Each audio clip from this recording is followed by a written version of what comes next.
testosterone than his father. Before we suffer a full-on masculinity crisis, Force Factor is launching the Man Up America event. We want to send every man in America a complimentary bottle of the breakout supplement taking Walmart by storm. Test X180 Ignite, loaded with free testosterone-boosting manliness. Get your complimentary bottle by texting FOX to 202020. During workouts, Test X180 Ignite raises levels of free testosterone in your body to help build lean muscle.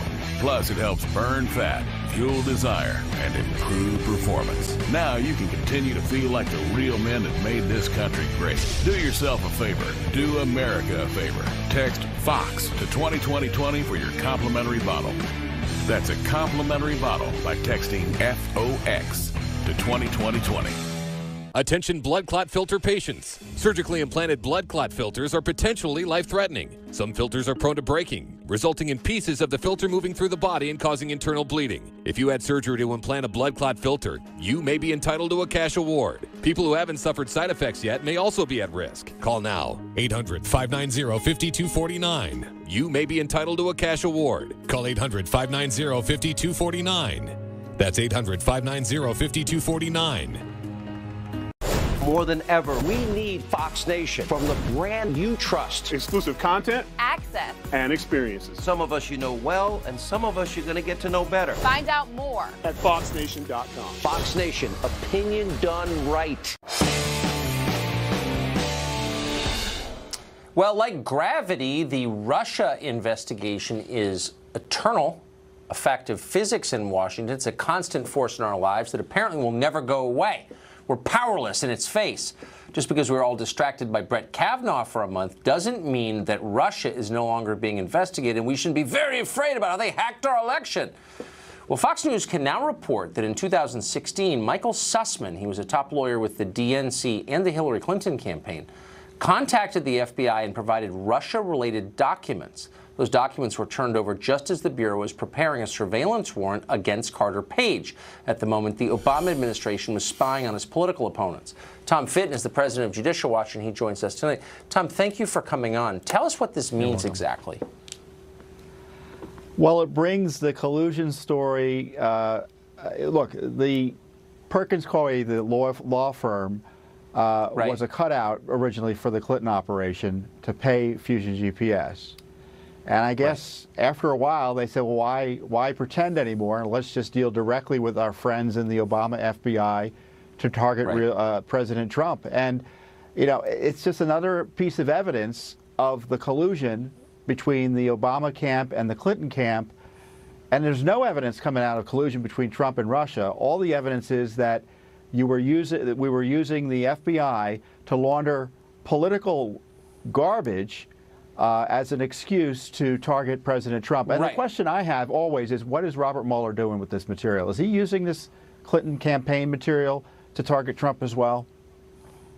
Well, I guess we're going to find out. I got to kind of wonder about the FBI. And again, there's a lot we don't know, and I don't want to attack people unfairly. On the other hand, if you're the FBI and one campaign comes to you with opposition research about the other campaign, don't you pause and say, wait a second, I don't want to get caught up in some kind of campaign tactic in the middle of a presidential year? Doesn't that make you nervous if you're the FBI?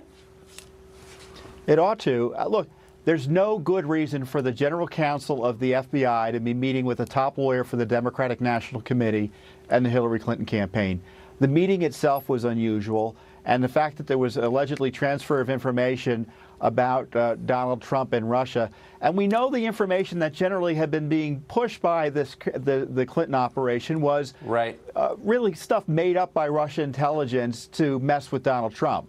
So it was fake information used for partisan purposes, and the FBI was happy to use it as a pretext, as I point out, to target Trump. And you got to wonder, Tucker, you know, this debate about whether to declassify information and the FBI and DOJ being very nervous about that for national security reasons.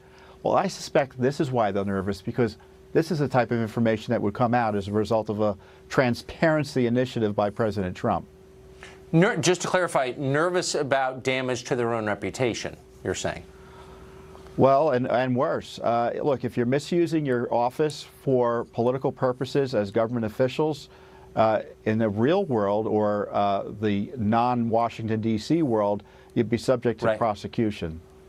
No, that's a. Thank you for reminding us of that. These are crimes, some of these things that are being alleged. Tom Fitton, as always, thanks a lot. You're welcome. Amazingly, our week is over. 15 nights in a row, we brought you the latest on the Kavanaugh saga, and it may come to an end tomorrow afternoon. Obviously, Fox will be on that. We'll be back Monday to, as we always do, fight lying, pomposity, smugness, and groupthink.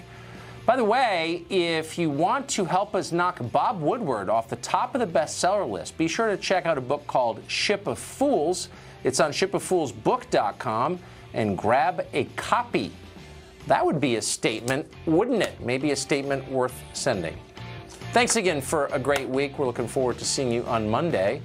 Guess who's next? You know the answer, Sean Hannity. We're going to turn it over to him. Have a great weekend.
Judge Brett Kavanaugh's spot on the Supreme Court appears to be secure. Collins, Flake, and Democrat Joe Manchin all voted yes. Republican Lisa Murkowski joined with Democrats to vote no. I will vote to confirm Judge Kavanaugh. Well, something big changed. I don't see it. I could not conclude that he is the right person for the court at this time. The United States Senate will also be making a statement. We'll either state that partisan politics can override the presumption of innocence, or we'll reaffirm that in the United States of America, everyone is innocent until proven guilty. There's two choices, the Susan Collins way or the protester way. Who do you want to run the government? This man has been mistreated. This man has been subjected to a set of procedures that were designed to trip him up. 14 men arrested at the Supreme Court as a crowd cheered them on. The mob was not able to intimidate the Senate. We stood up to the mob. We did the right thing for a good man. Good Saturday morning. We start with a Fox News alert. Confirmation confirmed. Senator Susan Collins all but seals the deal for soon-to-be Supreme Court Justice Brett Kavanaugh as the Senate heads to a final floor vote today, later on this afternoon. Big day yesterday, you two. We got Rachel and Griff here this morning. It was historic, truly. It really was. It was a historic day, and Senator Collins, who sometimes isn't the favorite of the Republican base, was the hero yesterday. Yeah, she is. So as a reporter in Washington, I joke that Susan Collins is always on the fence about an issue here and there. But I will tell you this, mark my words, the words of Senator Collins on the floor yesterday will be referred to in the near future time and time again for the stance she took on the principle of the presumption of innocence. Here's a little bit of what Senator Collins said yesterday. Take a listen. Judge Kavanaugh has received rave reviews for his 12-year track record as a judge. In evaluating any given claim of misconduct, we will be ill-served in the long run if we abandon the presumption of innocence and fairness. I listened carefully to Christine Blasey Ford's testimony before the Judiciary Committee. I found her testimony to be sincere, painful, and compelling. To that leaker, who I hope is listening now, let me say that what you did was unconscionable, and you have sacrificed her well-being in a misguided attempt to win whatever political crusade you think you are fighting. I do not believe that these charges can fairly prevent Judge Kavanaugh from serving on the court. Mr. President, I will vote to confirm Judge Kavanaugh. It was compelling. In fact, the whole country was waiting to see what Susan Collins would say at 3 o'clock. And I never thought I would say this, but Susan Collins single-handedly eviscerated the left and the way they have abused this process against a good man. Right. I think the dirty tricks are really what sunk this for the Democrats in so many ways. But she did walk a really fine line, Griff, didn't she? I mean, she really showed empathy, not just for Dr. Ford, but also she talked a lot towards the end of the speech about other women that have come up to her and revealed, you know, secrets that they had never told before. So there was a clear empathy for that and for the Me Too movement. And yet she said, I have to take this vote because of the presumption of innocence, as you said. That's exactly right. You know, in my analysis as a reporter here, so I don't give opinions, but my analysis is that Senator Collins rose above Brett Kavanaugh. And when she says that when passions are most inflamed, that fairness is most in jeopardy, those are powerful words. And it will be applied to the next several nominations for any political office for men and women who are qualified to serve, but yet are facing allegations uncorroborated like we just saw in this process. And she was able to rise above Brett Kavanaugh because he's so eminently qualified. At the end of the day, you step back and say, this guy's qualified for the court. Another big hero of this moment, Senator Mitch McConnell. That's true. We'll talk more about this, winners and losers, on this program. It's going to be a fun morning. I like victory dance. And I've had critical words about Senator Mitch McConnell in the past, but he stood up strongly on the Senate floor yesterday, and he said the mob will not intimidate. The mob was not able to intimidate the Senate. We stood up to the mob. We did the right thing for a good man. I filled a lifetime appointment on the Supreme Court. There's a lot to celebrate today. I couldn't be prouder of all of my members. That was actually Laura Ingraham's show, but he said the same thing on the Senate floor. Yeah, he said we're not going to be intimidated, and that's what made what Senator Collins did. I mean, she was facing a lot of pressure from the mob. Can I just say one thing that was a little bit, as a conservative woman, I quibbled a little bit with what happened. You know, she laid out the case for Brett Kavanaugh, his qualifications, but also her assurances that he would not overturn Roe v. Wade. And I was a little bit peeved because it seems like when it comes to conservatives, you can't have a litmus test on Roe v. Wade, and yet if you're pro-choice, you always seem to that seems perfectly fine. That's a good point, but let's. I know. You're right. No, actually, I'm agreeing with you.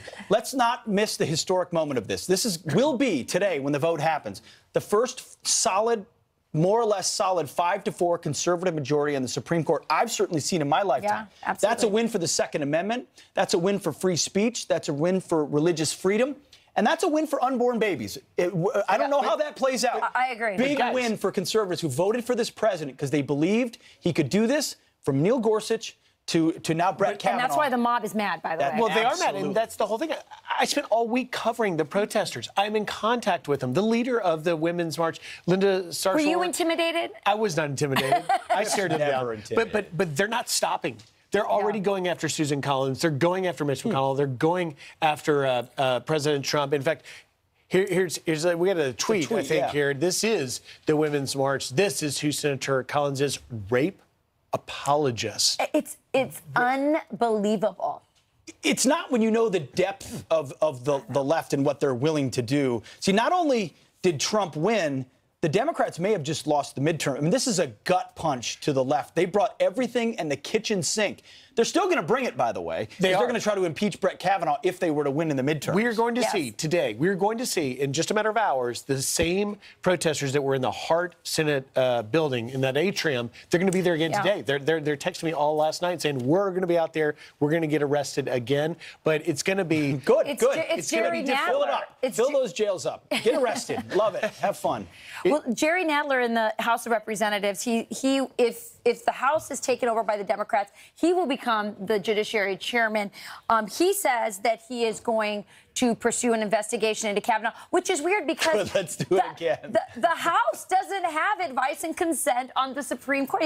This guy needs to read the Constitution. Well, most of them haven't. That's why they're on the left. Anyway, Jared Nadler had this to say, to your point. Or no, the Senate, having failed to do its proper constitutionally mandated job of advising consent, we're going to have to do something to provide a check and balance to protect the rule of law and protect the legitimacy of one of our most important institutions. Again, read the Constitution. It is the job of the Senate. They will have done their job today.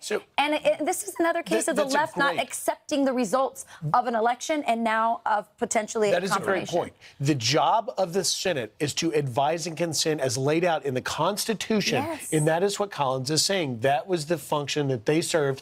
And Collins says, I have reviewed the judicial record of Brett Kavanaugh and found nothing but a stellar record. Yep. I have reviewed the FBI report and found nothing that corroborates the allegations of sexual misconduct, and therefore I support this nomination. This specifically is an enormous problem for Lisa Murkowski. Yeah. So Michelle Malkin actually is now saying, gear up, conservatives, because this thing is just getting started. Here she is last night. I think that this Senate Democrat wrecking machine is not going to give up after Judge Kavanaugh is nominated and approved tomorrow. They're going to go on all the way through the midterms and 2020. And I think it behooves the right and the conservative movement, Laura, to make sure that we don't leave a vacuum in these spaces. No time to get complacent at all. That usually when you win is the moment you let your guard down.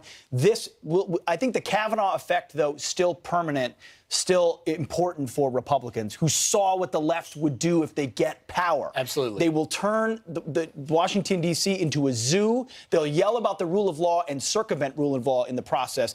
Later on in the show, Griff, you and I have disagreed a little bit about Mitch McConnell, but I've got a gift for you in the 7 o'clock hour as it pertains to Mitch McConnell, because the guy came through big time. He has delivered time and time again. Absolutely. He kept his caucus together, so a big day.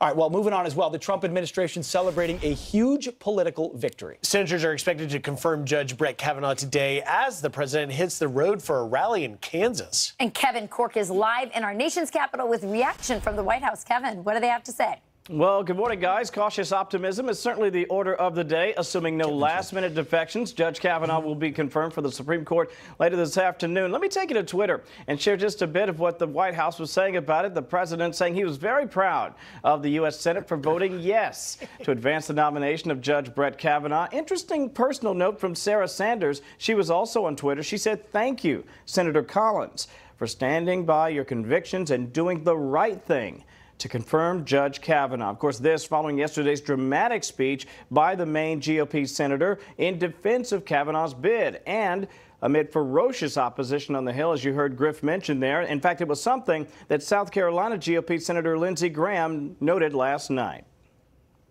If you think you can change her mind by yelling at her and showing up at her house, you're dead wrong. Again, I just want to compliment her for stopping what I thought was the closest thing to McCarthyism in my lifetime. That a man is guilty until proven innocent. Facts don't matter. Smearing him equates to him being disqualified.